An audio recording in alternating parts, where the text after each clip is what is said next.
Welcome back दोस्तों। क्या आप जानते हैं कि कभी कभी कानून जिसे मुजरिम करार देता है वो असल में शिकार होता है और जो इंसाफ की कुर्सी पर बैठा है उसके हाथ खून से रंगे होते हैं। आज की कहानी एक ऐसे ही रोंगटे खड़ी कर देने वाली जंग है। एक तरफ सत्ता और ऊंची जाति का अहंकार, दूसरी तरफ है बरसों से दबा हुआ बदला। कहानी के अंत में जो ट्विस्ट आएगा उसे देखकर आपकी होश उड़ जाएंगे। तो चलिए बिना किसी देरी के शुरू करते हैं वर्ड पार्ट 2 मूवी की पूरी कहानी। और हाँ, अगर आपको ऐसे ही थ्रिलर कहानियां पसंद हो तो चैनल को सब्सक्राइब जरूर कर लीजिएगा, क्योंकि हम आपके लिए बेहतरीन मूवी एक्सप्लेनेशन लाते रहते हैं। कहानी की शुरुआत होती है मंजू नाम की एक महिला से, जिसने सालों पहले एक कपल को बेरहमी से मर्डर कर दिया था। इस जुर्म की वजह से मंजू पिछले 28 सालों से जेल की सलाखों के पीछे अपनी सजा काट रही थी। वक्त का पहिया घूमता है और हम देखते हैं कि मंजू अब बूढ़ी हो चुकी है और उसकी सजा के कुछ ही दिन बाकी रह गए हैं। जेल के अंदर मंजू का एक खास कनेक्शन है कांस्टेबल शंभूराम मिश्रा से। शंभूराम मिश्रा दिल ही दिल में मंजू को पसंद करता है, इसलिए मंजू को जेल के अंदर जो कुछ भी चाहिए होता है वो एक कॉल पर मिश्रा जी से मंगवा लेती है। मिश्रा जी भी अपनी जान छिड़कते हैं और उसकी हर फरमाइश पूरी करते हैं। तभी जेल में एक नया जेलर आता है जिसका नाम है प्रकाश। प्रकाश एक बहुत ही घमंडी और जातिवाद इंसान है। वो आते ही अपने ड्राइवर से उसकी जाति पूछता है और जब उसे पता चलता है कि ड्राइवर ऊंची जाति का है तभी वो शांत होता है। मिश्रा जी जब उसे क्वार्टर्स के रिनोवेशन के पेपर्स पर साइन करने के लिए कहते हैं तो प्रकाश मना कर देता है। उसका कहना था कि वो नहीं चाहता था कि रिनोवेशन के बहाने उसके घर में नीची जाति का कोई भी बंदा कदम रखे। मिश्रा जी उसकी ये घटिया सोच देखकर चुपचाप वहाँ से चले जाते हैं। रात के वक्त मंजू जेलर को कुछ रिश्वत देकर बाहर टहलने निकलती है। बाहर मिश्रा जी शराब और बाकी सामान लेकर उसका इंतजार कर रहे होते हैं। बातों बातों में पता चलता है कि मिश्रा जी का बेटा विदेश जाकर बस गया है और अब अपने पिता का फोन तक नहीं उठाता। मिश्रा जी अकेले हैं और अपनी उदासी को मंजू के साथ बांटते हैं। अगले दिन जेल में एक नई लड़की आती है, नैना। नैना मासूम है जिसे एक ऑफिस फ्रॉड में फंसा दिया गया है। मंजू जब नैना को देखती है तो उसे अपने जवानी के दिन याद आ जाते हैं। एक दिन जब नैना को कोर्ट में ले जाया जाता है तो उसकी मुलाकात केशव नाम के अपराधी से होती है। केशव इतना क्रूर है कि वो मासूम पिल्लों को जानबूझकर अपनी गाड़ी के नीचे कुचल देता है। कोर्ट की वैन में केशव नैना को गंदी नजरों से घूरता है। वो जेलर रजनी को धमकाता है कि अगर उसने नैना के बारे में नहीं बताया तो उसकी बेटी को उठा लेगा। केशव एक रसूखदार एमएलए का भाई है, इसलिए पुलिस वाले भी उससे थर थर कांपते हैं। केशव के डर की वजह से नैना का वकील भी मुकर जाता है और बेचारी नैना को बेल नहीं मिल पाता। जेल में हालात तब बिगड़ते हैं जब जेलर प्रकाश को पता चलता है कि केशव जेल के अंदर ऐशो आराम की जिंदगी जी रहा है।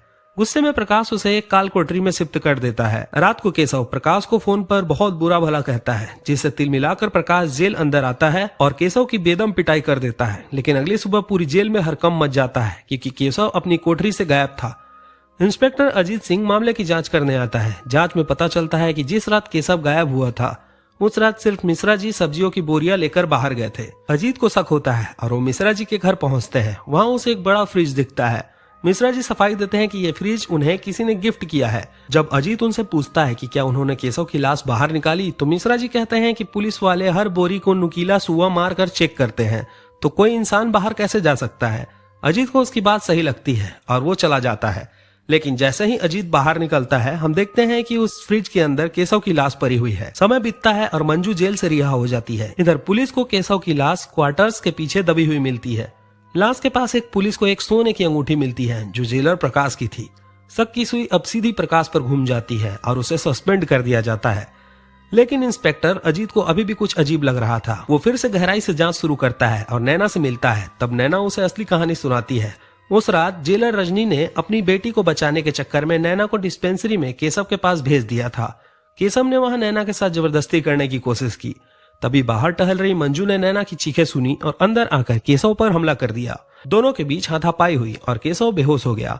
इसके आगे का सच जानने के लिए अजीत पहाड़ों पर जाता है जहां मंजू और मिश्रा जी छिपे हुए हैं। वहां मिश्रा जी बताते हैं कि जब मंजू ने केशव पर दोबारा हमला किया तो उसकी मौत हो गई। मिश्रा जी वहां पहुंचकर खून साफ किए और केशव की लाश सब्जी की बोरी में भरकर बाहर निकल गए। उन्होंने ही जानबूझकर लाश को वहां गाड़ा जहां रिनोवेशन होने वाला था ताकि लाश सबको मिले। अजीत कहता है कि भले ही केशव बुरा था लेकिन कानून हाथ में लेना गलत है। तब मिश्रा जी एक ऐसा खुलासा करते हैं जो सबको हिला देता है। मिश्रा जी बताते हैं कि 28 साल पहले मंजू ने जो मर्डर किया था वो असल में मंजू ने नहीं बल्कि प्रकाश ने किया था। प्रकाश ने अपनी ही भतीजी और दामाद को सिर्फ इसलिए मार दिया क्योंकि उन्होंने अपनी मर्जी के खिलाफ शादी कर ली थी और अपनी सत्ता के दम पर उसने सारा इल्जाम बेकसूर मंजू पर मढ़ दिया था। मिश्रा जी कहते हैं कि मंजू ने जो किया वो मर्डर नहीं बल्कि वध था। प्रकाश ने एक बार खून करके मंजू को फंसाया था। अब मंजू ने खून किया है तो प्रकाश को उसकी सजा भुगतनी होगी। अजीत को भी एहसास होता है कि असल में इंसाफ अब हुआ है। फिल्म के आखिरी में प्रकाश को जेल भेज दिया जाता है उस जुर्म के लिए जो उसने नहीं किया, लेकिन वो उस सजा का हकदार था जो उसने 28 साल पहले दी थी।